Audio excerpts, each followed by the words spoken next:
For every teacher who shows up, gives their best, and changes lives, you stand at the hinge of possibility.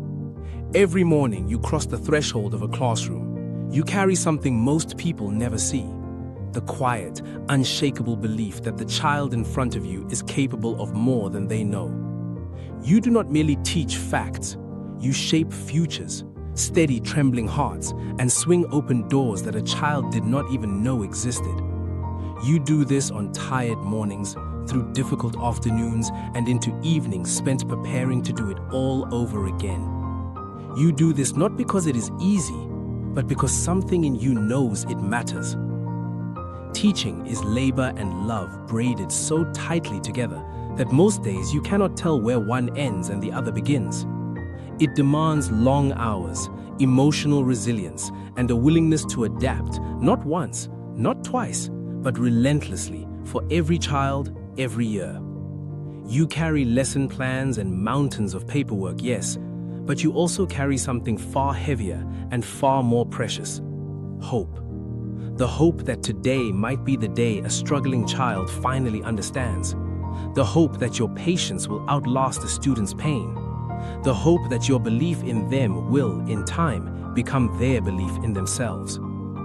The classroom is where theory meets real life, where mistakes are transformed into learning, where curiosity is carefully cultivated like something rare and fragile, and where character is quietly, steadily formed. You have seen children arrive broken and leave standing taller. You have watched a child who never raised their hand raise it for the first time, and you understood in that moment that something irreversible and beautiful had just happened. And remember, there are some things that children have never done before at home, but they start with you, and that is so profoundly, quietly special. You may not always know it, the child may not yet have the words for it, but think about what you witness, often without realizing the magnitude of it. The child who reads a full sentence aloud for the very first time, not at home, not with a parent, but standing in your classroom, voice trembling, eyes wide with the surprise of their own ability. The child who raises their hand to answer a question, something they have never dared to do anywhere, because at home their voice was never invited. The child who finishes something, a drawing, a paragraph, a project, and holds it up and feels for the first time in their life the quiet pride of completion. The child who says, "I don't understand," out loud, who finds perhaps for the first time that admitting confusion is safe, that it does not bring punishment or shame. The child who makes a friend, who experiences for the first time what it feels like to be chosen, to belong, to matter to someone their own age. The child who sits still long enough to hear a story, told with warmth and wonder, and feels in that stillness something settle inside them that had always been restless. The child who apologizes sincerely for the first time, not because they were forced to, but because you modeled it, because they watched you and learned that accountability is not weakness. The child who tries again after failing, who discovers in your classroom that a wrong answer is not the end of the world, that it is in fact the beginning of understanding. The child who hears the words, "well done," genuinely, warmly meant, perhaps for the first time from any adult in their life. The child who picks up a book and loses themselves in it, who discovers that reading is not a chore, but a door, and they hold the key. These are not footnotes to your job description. These are the job. These are the moments that rewrite a child's story, and they happen in your room, under your care, because of the kind of space you have chosen to create.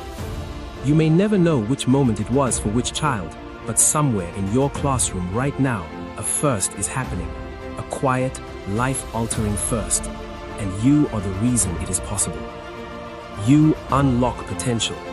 A single explanation, a single encouraging word spoken at the right moment can permanently alter the trajectory of a child's life. You may never know which word it was, but it will live in that child forever. You model what it means to be human.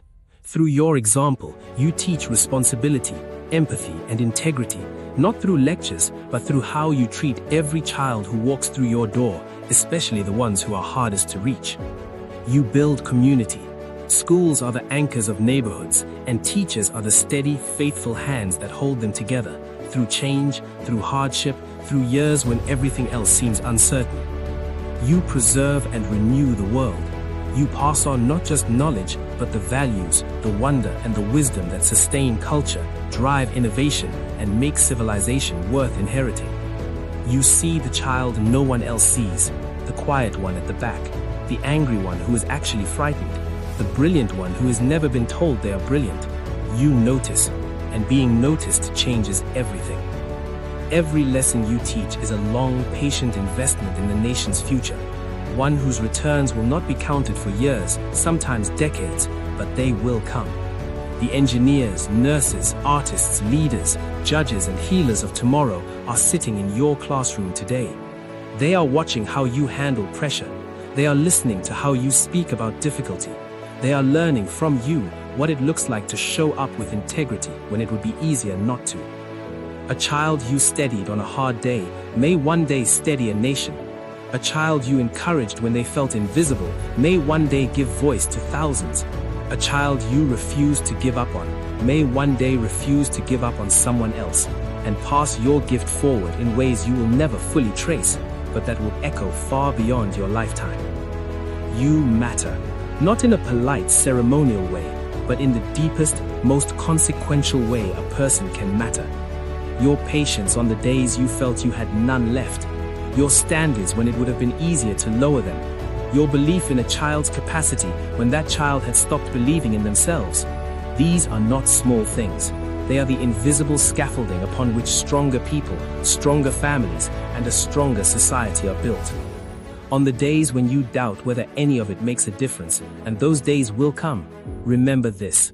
Somewhere, right now, there is a grown adult who remembers your name, who carries something you said to them, who chose a path or found the courage to try again because of you. You will likely never know who they are, but they know you, and they are grateful. Keep teaching with intention, with tenderness, and with courage. Keep listening when a child speaks, even when they speak with silence. Keep correcting with care, celebrating with joy, and returning each day with the conviction that this work is sacred. Hold fast to the belief that each child's potential is not fixed, that it is living, growing, and shaped in part by your hand. The country we dream of becoming does not begin in parliaments or boardrooms. It begins in your classroom, in the moment a child understands something for the first time, in the moment they feel truly seen, in the moment they dare to believe they are enough. That moment belongs to you, and because of you, it is possible.